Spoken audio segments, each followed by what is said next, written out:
dear student, welcome back in our Krishna classes. In our last class we discussed about chapter number 6 of class 8, combustion and flame. In our previous class we discussed about combustion. तो हमने जाना था कि combustion क्या है, एक chemical process है जिसके अंदर कोई भी सब्सटेंस जो है वो बर्न करता है, लेकिन किसकी प्रेजेंस में, ऑक्सीजन की प्रेजेंस में, एंड वो हीट प्रोड्यूस करता है। ठीक है, इसके अलावा हमने ये कंडीशंस रिक्वायर्ड जो होती हैं कंबशन के लिए वो डिस्कस की थी कि उसको मतलब हमेशा ये याद रखना कि कोई भी सब्सटेंस अगर बर्न करता है तो वो किसकी प्रेजेंस में बर्न करता है, ऑक्सीजन की प्रेजेंस में बर्न करता है। तो लास्ट हमने जो बात की थी इग्निशन टेम्परेचर की बात की थी लास्ट क्लास के अंदर। उससे पहले हमने combustible substance, non combustible substance, इनके बारे में डिस्कस किया था। तो इग्निशन टेम्परेचर के बारे में हमने पढ़ा था कि एक ये लोएस्ट टेम्परेचर, यानी कि लोएस्ट की जगह हम इसको मिनिमम टेम्परेचर भी कह सकते हैं, कि किसी भी सब्सटेंस का मिनिमम टेम्परेचर जिस पर वो फायर कैच करता है, दैट इज इग्निशन टेम्परेचर। अब मान लीजिए, अब हम जानते हैं कि जो कंबस्टिबल सब्सटेंस है वही बर्न करेंगे, सभी सब्सटेंस बर्न नहीं कर सकते हैं। जैसे वुड है वो बर्न कर सकती है, इट मीन वो क्या है, आपका कंबस्टिबल सब्सटेंस है। स्टोन है या मेटल की कोई चीज़ है वो बर्न नहीं कर सकती, इट मीन वो क्या है, नॉन कंबस्टिबल है। ठीक है, जिस तरह से इग्निशन टेम्परेचर की हम बात कर रहे हैं तो ये माइंड में रखना कि जितने भी सब्सटेंसेस हैं कंबस्टिबल सब्सटेंस, क्योंकि वही तो कैच फायर करेंगे, वही बर्न होंगे, हीट प्रोड्यूस करेंगे, तो जितने भी कंबस्टिबल सब्सटेंस होते हैं उन सब का जो इग्निशन टेम्परेचर है वो क्या होता है, डिफरेंट होता है। जैसे फॉर एग्जांपल है केरोसिन ऑयल का और वुड का, दोनों ही क्या है, कंबस्टिबल सब्सटेंस हैं। ठीक है, लेकिन केरोसिन क्या है, वुड के कंपैरिजन में जल्दी बर्न करेगा। ठीक है, मान लीजिए वुड है, वुड को अगर आप हीट देते हो तो वो कुछ टाइम बाद जाके बर्न होना शुरू होती है, लेकिन अगर कहीं केरोसिन ऑयल गिरा हो तो अगर उसको हल्की सी भी हीट मिल जाती है तो वो क्या करता है, फायर कैच कर लेता है। इट मीन इन दोनों का क्या है, इग्निशन टेम्परेचर क्या है, डिफरेंट है। यानी कि इसका इग्निशन टेम्परेचर क्या है, लो है, किसके हम कंपैरिजन में, वुड के कंपैरिजन में इसका केरोसिन ऑयल का जो इग्निशन टेम्परेचर है वो क्या है, कम है। तो डिपेंड करता है कि कोई भी सब्सटेंस जो बर्न करता है उसका इग्निशन टेम्परेचर कितना है। मान लीजिए इसकी जगह मैं पेट्रोल ले लेती हूँ। ठीक है, अब केरोसिन ऑयल एंड पेट्रोल के कंपैरिजन में जो पेट्रोल है वो जल्दी फायर कैच करेगा। क्यों? क्योंकि केरोसिन ऑयल के कंपैरिजन में पेट्रोल का जो इग्निशन टेम्परेचर है वो क्या होता है, कम होता है। यानी कि किसी भी सब्सटेंस को बर्न होने के लिए मेन डिपेंडेंस एक तरह से उसकी कंडीशंस में हमने रिक्वायर की, एक तो ऑक्सीजन थी, एक क्या हो गया, उसका इग्निशन टेम्परेचर हो गया। अब बात एक टर्म है, ध्यान से सुनिएगा, जैसे केरोसिन ऑयल है एंड पेट्रोल है, वुड है, इन तीनों का ही क्या है, इग्निशन टेम्परेचर डिफरेंट है, जिस पर वो क्या करते हैं, फायर कैच करते हैं। तो वो सब्सटेंस जिनका इग्निशन टेम्परेचर क्या होता है, लो होता है, एंड वो फायर इजीली कैच कर लेते हैं, उनको बोला जाता है इन्फ्लामेबल सब्सटेंस। देखिए, इन्फ्लामेबल जो सब्सटेंस है वो कंबस्टिबल सब्सटेंस ही है, यानी कि कंबस्टिबल सब्सटेंस को ही हम क्या कह सकते हैं, इन्फ्लामेबल सब्सटेंस कह सकते हैं। लेकिन हल्का सा क्या डिफरेंस है कि वहाँ पर हम बात करते हैं इग्निशन टेम्परेचर की, कि जिन सब्सटेंस का लो इग्निशन टेम्परेचर होता है, ठीक है, और वो फायर इजीली कैच कर लेते हैं, वो कहलाते हैं आपके इन्फ्लामेबल सब्सटेंस। जैसे केरोसिन एंड वो पेट्रोल है, ये दोनों ही क्या हैं, इन्फ्लामेबल हैं। माना पेट्रोल जल्दी कैच फायर करता है केरोसिन ऑयल के कंपैरिजन में, लेकिन ये दोनों ही सब्सटेंस ऐसे हैं जो क्या है, इन दोनों का इग्निशन टेम्परेचर लो है एंड ये इजीली कैच फायर कर लेते हैं। आई होप आपको समझ आया होगा ये जो इग्निशन टेम्परेचर की टर्म है वो क्या है। यानी कि किसी भी सब्सटेंस को मतलब बर्न करने के लिए या फायर को कैच करने के लिए उनका कुछ ना कुछ इग्निशन टेम्परेचर होगा ही होगा। वो मिनिमम टेम्परेचर, मान लीजिए कोई सब्सटेंस है, उसका इग्निशन टेम्परेचर मतलब उस खुद का टेम्परेचर है एक तरह से 30 डिग्री, ठीक है, मान लीजिए वो 30 डिग्री सेल्सियस पर ही बर्न करता है, अगर उससे कम का टेम्परेचर उसको मिल रहा है वो बर्न नहीं करेगा, उसको टाइम लगेगा जलने में। ऐसा नहीं है कि वो बर्न नहीं होगा, लेकिन उसको टाइम लगेगा। तो यानी कि हर एक सब्सटेंस का इग्निशन टेम्परेचर डिपेंड करता है कि वो कितनी जल्दी फायर को कैच करते हैं। आई होप ये इग्निशन टेम्परेचर आपको समझ आया होगा। हम बात करते हैं टाइप ऑफ कंबशन की। तो 3 टाइप के कंबशन है। First rapid combustion, spontaneous combustion and explosive combustion. तो हम इनको one by one read out करते हैं। फर्स्ट है रैपिड कंबशन। रैपिड मतलब फास्टली, यानी कि जो सब्सटेंस क्या होते हैं शॉर्ट पीरियड ऑफ टाइम में बर्न होकर क्या करते हैं, हीट एंड लाइट का इवॉल्विंग करते हैं, इसको रिलीज करते हैं, दैट इज रैपिड कंबशन। जैसे एलपीजी है, कोल है, कैरोसिन ऑयल है, ये सब क्या है, रैपिड कंबशन है, क्योंकि ये बहुत कम टाइम के अंदर बर्न हो जाते हैं एंड क्या करते हैं, हीट एंड लाइट को इवॉल्व करते हैं। सेकेंड है स्पॉन्टेनियस।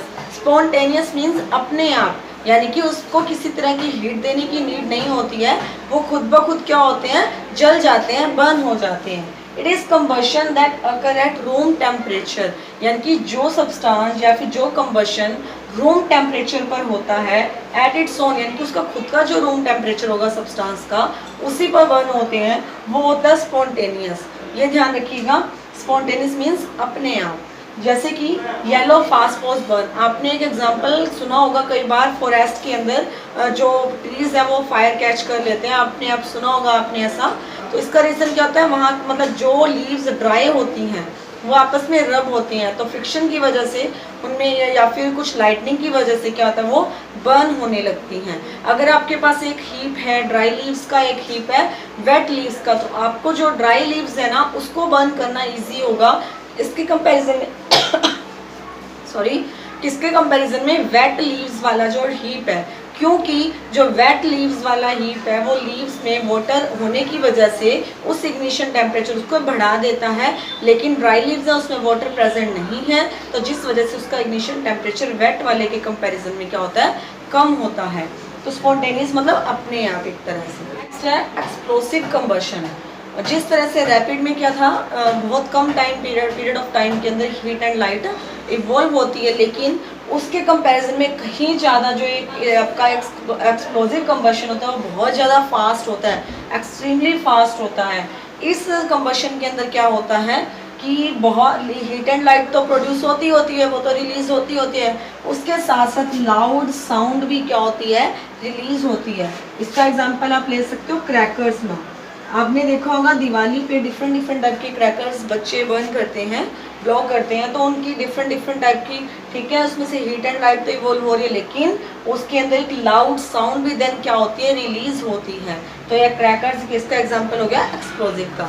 तो टाइप ऑफ कंबशन कितने हैं, 3, rapid combustion, explosive and spontaneous. अब बात आती है, हमने कंबशन के बारे में जाना, अब मेन कंडीशंस कौन कौन सी हमने देखी अभी तक, यानी कि कंडीशन कौन कौन सी नेसेसरी है, कंडीशन नेसेसरी फॉर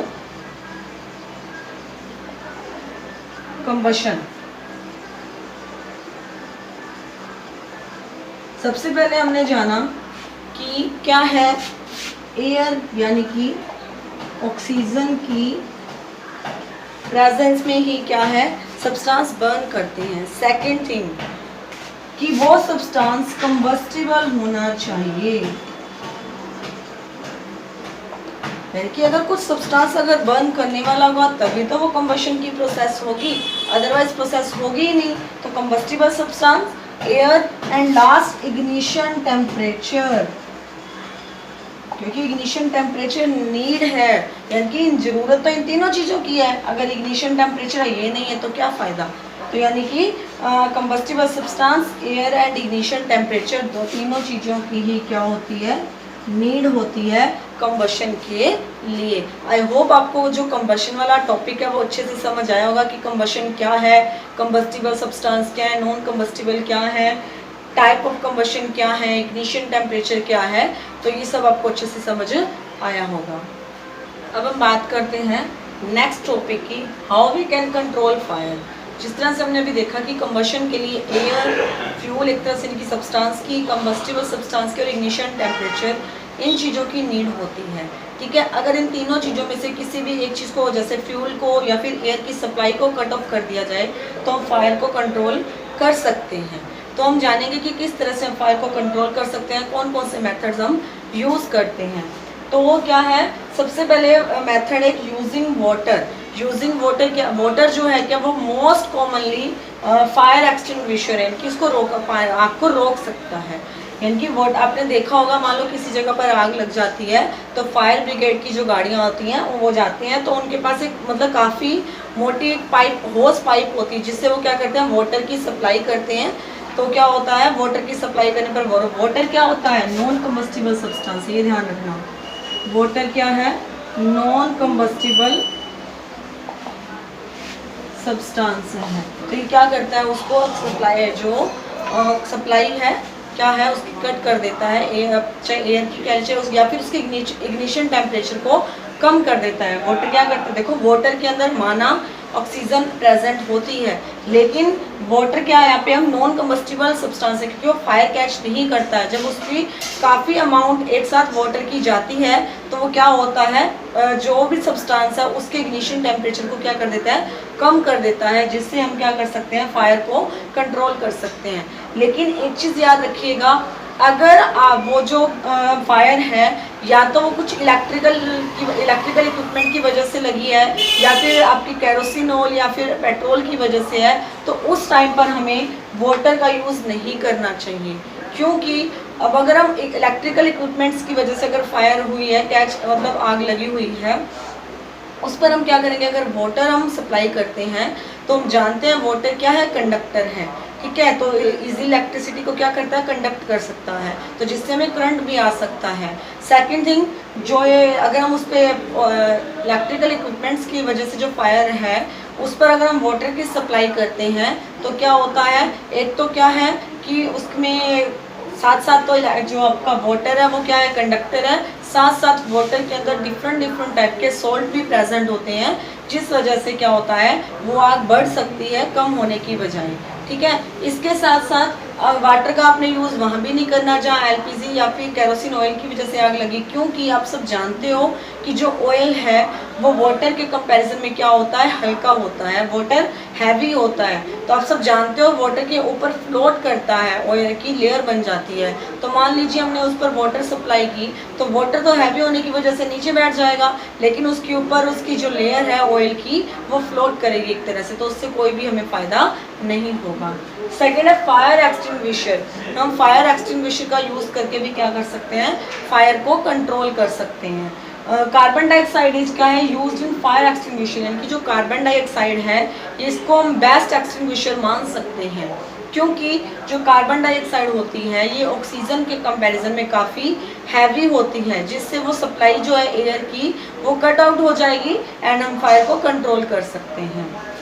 इसके साथ साथ ये भी ध्यान रखना, जैसे ही हम CO2 को यानी कि कार्बन डाइऑक्साइड का यूज़ करते हैं तो carbon dioxide as a blanket की तरह काम करती है। तो ब्लैंकेट की तरह काम करेगी तो सप्लाई रुक जाएगी किस चीज़ की, CO2 की, जिससे क्या होगा, फायर को हम कंट्रोल कर सकते हैं। इसके साथ साथ अगर आपको CO2 चाहिए, ठीक है, CO2 गेट करना चाहते हो, तो आप क्या कर सकते हैं, lot of dry powder chemicals का वो भी क्या कर सकते हो, यूज़ कर सकते हो, जैसे कि सोडियम बाइकार्बोनेट यानी कि जो बेकिंग सोडा होता है इसका भी यूज़ कर सकते हैं CO2 को गेट करने के लिए। तो जैसे ही वो जो सब्सटेंस या फ्यूल के पास जाएगी, CO2 होएगी, तो सप्लाई क्या कर देगी, कट कर देगी किस चीज़ की, ऑक्सीजन की। तो इस तरह से कुछ मेथड्स का यूज़ करके हम फायर को कंट्रोल कर सकते हैं।